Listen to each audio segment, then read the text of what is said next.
The markets are really coming undone. We've seen some crazy volatility in both gold and silver over the last couple of weeks. Silver alone dropped 30% in a single day, the biggest drop since 1980. So, what do we do? Do we sell and move on? Or is this pullback a major buying opportunity? To help answer these questions, we've organized a free virtual silver conference. Go in live on Saturday, February 14th at 8 o'clock a.m. Eastern Time. The registration link is right there in the description below. We have an incredible lineup of speakers, including John Chapalia and Maria Snova from Sprout Asset Management, Michael Oliver from Momentum Structural Analysis, and Mike Dorenzo from the Silver Institute. You'll also hear from companies like AA Gold and Silver, Dolly Varden Silver, and Wheat and Precious Metals, with more being added again. It's a free virtual conference on February 14th. If you can't join us live, no problem. You'll get a replay link after the event. The link is below. I hope you can join us, and good luck in the markets. Michael, thank you so much for joining us today. The market volatility these past few weeks has been incredible. Software companies are getting pounded because of AI replacement fears. Bitcoin is down 50% from its October high and looks like it wants to go even lower. And of course, silver had its biggest one-day drop since 1980. I want to talk about all of these, but let's start with silver. I've been long gold for the last 2 years, which has worked out well, but I've had very little exposure to silver. It just ran away from me too far, too fast. Now, we've had this pullback. Yeah, I think so. All of our work, from various angles, not just momentum analysis, but also the relative performance of silver versus gold. And gold versus the S&P all points to one thing. The macro trend for the monetary metals is a big thumbs up across the board for gold miners, gold and silver. And within that asset category, silver is outperforming gold. Oh yes, it got shellacked in about a day and a half. That's how long that drop lasted. Now, a lot of people thought, that's it, it's over, it's done. They think you can't have that kind of drop without it being a top. But our work says no. You didn't break anything except sentiment. The long-term momentum trend factors aren't even near points of structural breakage. Back in the past, when we made tops, like in 2011, or the low in 2015, there was ample structure on the momentum charts. You could look at a momentum chart and say, oh boy, if you break that line, you're going down, or break that line, you're going up. We don't have any of that structure nearby right now. And whenever you don't have that clear, bridge over the river quiet type structure to blow up or break down through, you probably aren't at a top. I'd say 95% of all market tops have clear momentum structures that, when broken, price action follows. So, to answer your question, yes, silver got trounced. However, I absolutely think it's a buying opportunity for those who might have missed the first move up. I think we're still headed for probably $300 to $500 silver this year, and much of that could happen by the summer. As crazy as that sounds, it's not. There are many examples of other markets doing similar repricing events to adjust to a new reality. Silver has all kinds of arguments for it, both technical and fundamental, that favor that sort of rapid readjustment. So our assessment is a full thumbs up. In our weekend report, we even put out some defining numbers that, if we get above them this week in silver or gold, it's a clear signal that you better get back on board if you got out. So yeah, I think this is the prime event of the year, right here, coming up. Heads up, everyone. I've got a new price target for silver, somewhere between $300 to $500 by this summer. I know it sounds ambitious, but let's break down why this isn't just a wild guess. First, let's look at history. For half a century, silver was stuck in a range, bouncing between about $4 and $50. Nothing else stayed in a box that long. Take copper. For decades, it lived in a range from 50 cents to $1.50 a pound. Then, round 2005, it just exploded. In a couple of quarters, it shot up to $4.50. Bam. No single nuclear reason. It just decided to find a new reality. A few years later, in 2007, lead did the exact same thing. It quadrupled in a couple of quarters after being stuck for decades. Now, look at gold. Since it was legalized for private ownership back in '75, it never stayed stuck. It made a high at 200, went down. A high at 850, went down. A high at 1200, and so on. It wasn't confined in a 50-year box like silver was. Why? Well, there are explanations, but the key takeaway is that silver's long confinement is an anomaly, and anomalies tend to correct themselves dramatically. One of the most compelling arguments is silver's price relative to gold. Last year, the price of 1 ounce of silver was just 1% of the price of an ounce of gold. That is ridiculously low.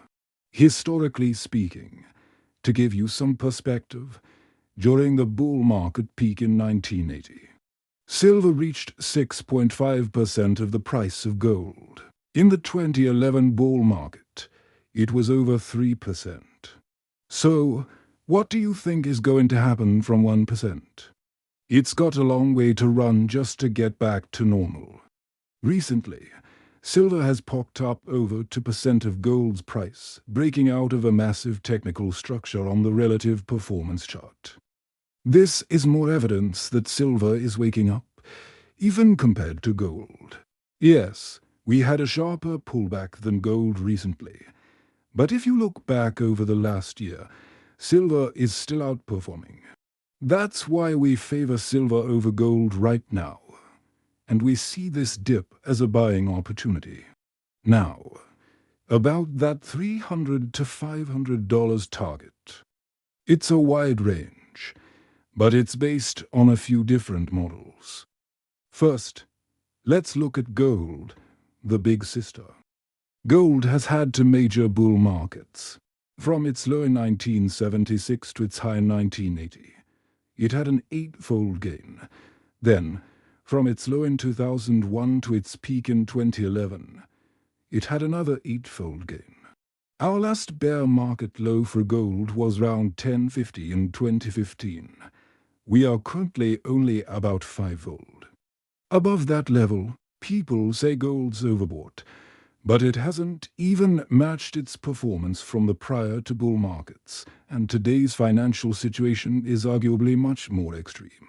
If gold simply matches those past performances, an 8-fold gain from the 2015 low would put it at $8,500.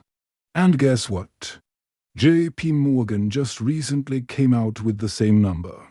So, if gold goes to $8,500, what happens to silver?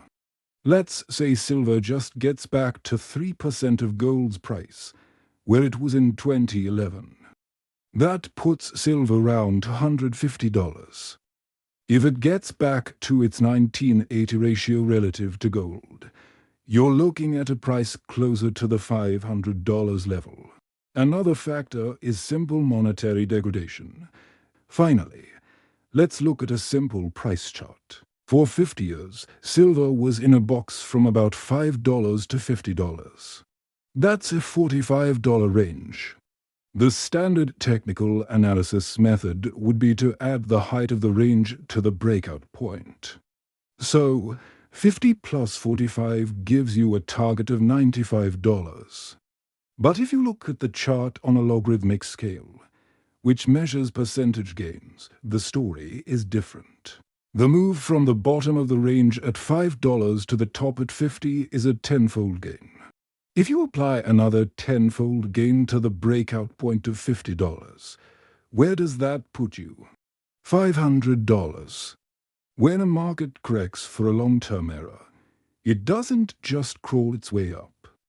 It has a tantrum. It bursts upward to correct for the past, and it often overshoots. So even if 250 or 300 is a justified price, the market could easily push it much higher in the short term. We think this massive move will happen within a couple of quarters.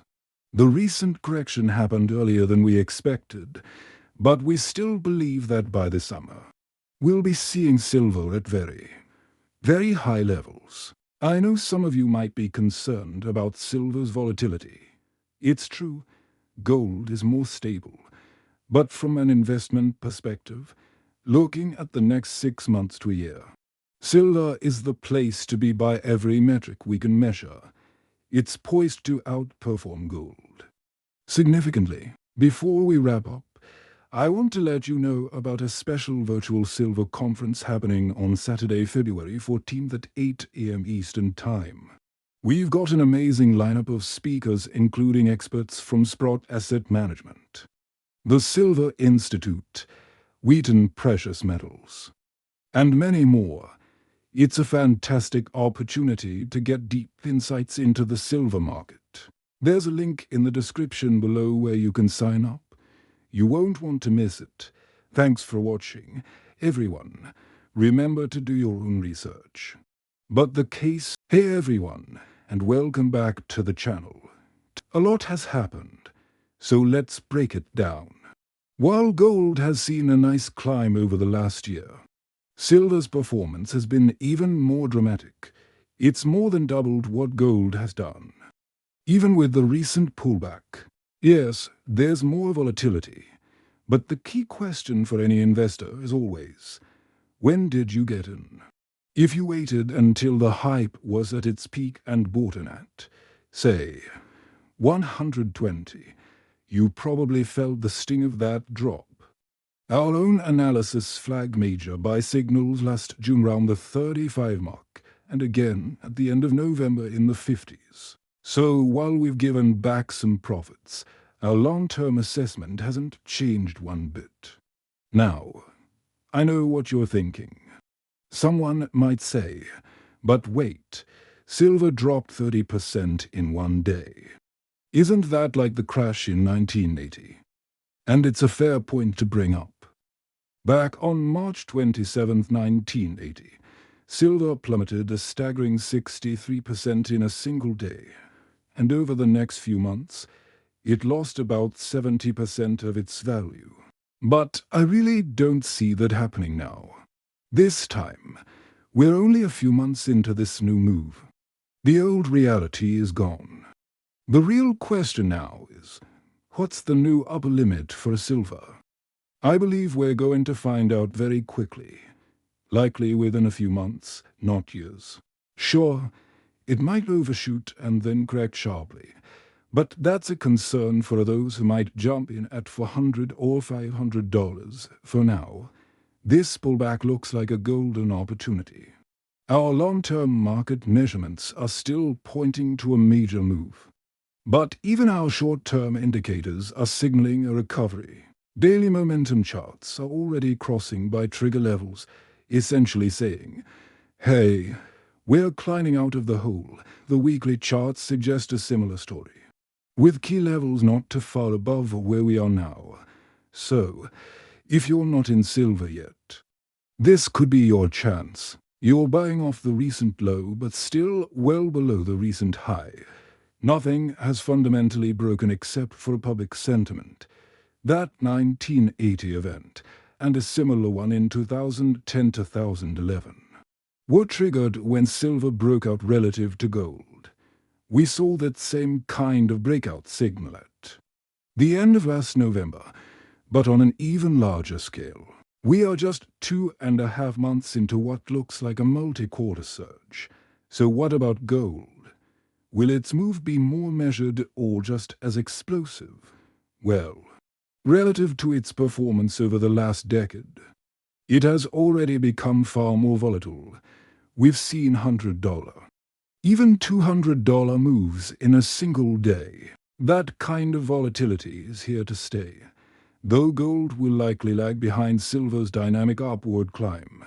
People often forget that while gold has a 3,000-year history as money, so does silver. It's not just an industrial metal. It is a monetary metal being reborn because it has been so vastly underpriced compared to its big brother, gold. Now, let's switch gears to Bitcoin. Many call it digital gold, but its recent price action tells a very different story. It looks like it's breaking down, big time, after peaking around 127,000. It's now trading down in the 70s. I believe any rally from here, maybe up to the 75 or 76,000 zone, is likely a selling opportunity. I don't think the rally will hold, and ultimately, I don't think 60,000 will hold either. And what about Ethereum? The lows we saw in Ethereum last week were at 5-year lows. Anyone who got into Ethereum over the last decade has essentially been wiped out. I wouldn't be surprised to see much lower prices for these cryptos, or for them to become almost non-existent. The sentiment has been crushed. And our technicals told us this crash was coming all along. Before we go, just a quick heads up. We're hosting a virtual silver conference on Saturday, February 14th. At 8 o'clock a.m. Eastern Time, we have an incredible lineup of speakers from across the industry, including experts from Sprott Asset Management, the Silver Institute, Wheaton Precious Metals, and many more. It's going to be packed with insights. You can find the link to sign up in the description below. Don't miss it. You know, there's been a lot of talk about crypto lately, and it's not looking good. I think the idea that it's some new form of money, a real competitor to gold and silver, has just been completely crushed. Remember when it hit that floor? Momentum was building, then bam, it crashed right through. That was the start of it all. Think about it. Companies that had nothing to do with crypto 5 years ago suddenly jumped in headfirst. Now, they're vulnerable. We could start seeing headlines about companies you'd never associate with crypto reporting huge losses. It really feels like a classic bubble burst, and honestly, I have no idea where it goes from here. If it drops below $60,000 again, who knows what the bottom is? There are no more targets. It's like the tulip bubble all over again. The whole sector seems to be in liquidation. You've got these Bitcoin treasury companies, like MicroStrategy, sitting on billions in debt they used to buy Bitcoin. Their average purchase price is way above where we are now. The consequences aren't just for crypto-specific companies.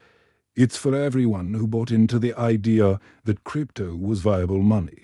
This whole event might be enough to burst that conceptual bubble entirely, to the point where it's just not considered a real asset anymore. Now, let's shift gears and talk about oil. WTI crude looks really constructive to me, despite all the negative news floating around. It just feels like the price wants to move higher. I've actually picked up some oil-related ETFs recently. Let's look back a bit. During the big commodity boom from late 2020 to 2022, oil was a star player. But even when the Bloomberg Commodity Index peaked, it was still only about half of its 2008 high.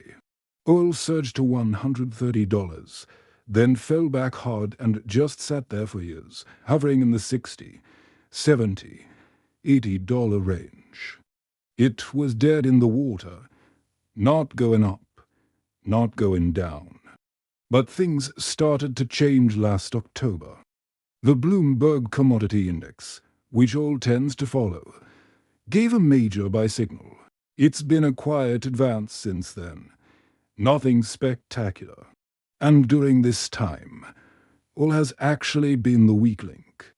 But here's the kicker. Just last month, based on long-term momentum metrics, crude oil broke out. It closed above $63. We're above that now. It's not exciting, and all the fundamental analysts are calling for it to drop to 40. They've never been more certain. But honestly, don't be shocked if oil rallies about 50% from here, pushing up into the mid-90s. That's not even a huge deal, considering it was at 130 just a couple of years ago. I think we could see this happen in the next quarter, and it doesn't even need a big headline to do it. It's simply a matter of oil being incredibly cheap. It's cheap relative to its own history, and it's cheap relative to other assets. Someone even pointed out that oil is the cheapest it's ever been compared to silver. No matter how you slice it, oil is dirt cheap. There is an underlying reality in asset pricing we can't ignore: the constant degradation of our money. The money supply increases dramatically every decade, and that eventually inflates asset prices just because the purchasing power of our currency is falling. Oil hasn't really reflected that yet. If it did, it would probably be back in the mid-hundreds. So, I think oil has turned a corner, and we could see some real drama ahead without any major news event driving it. It's just a pricing issue, and it's interesting to see that many oil stocks are very strong, even with oil prices being so low. Stocks often lead the way. Now let's touch on a couple of other commodities that have been showing strength. And what about uranium? We called this one very well, way back when it was under $20. We saw the annual momentum turn and said a bull market was starting. And it did. It moved up past 20 and eventually shot over 100. A couple of August ago, we predicted a correction was coming. It was in the mid-80s then, and we thought it might drop to around 70. It actually went down into the 60s. Our current assessment, that while uranium has re-entered a full bull trend, I'm not sure it's the best place to be for massive gains. Yes, it's going up, but it has already had a monster run from under $20 to the upper 70s or 80s where it is now. So even after its recent highs, it's still at very elevated levels. I don't have a strong sense that uranium will be one of the top performers from here. I think you might find better opportunities, probably in oil-related investments.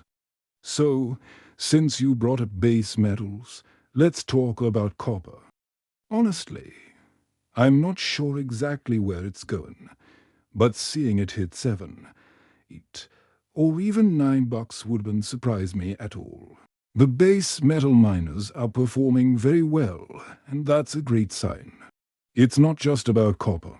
A few months ago, we pointed out that with the Bloomberg Commodity Index turning up, commodities are starting to follow gold's lead. This doesn't always happen. For instance, from 2015 to 2020, gold doubled while the Bloomberg Index kept falling. But then, after gold peaked, the index doubled. There was no correlation.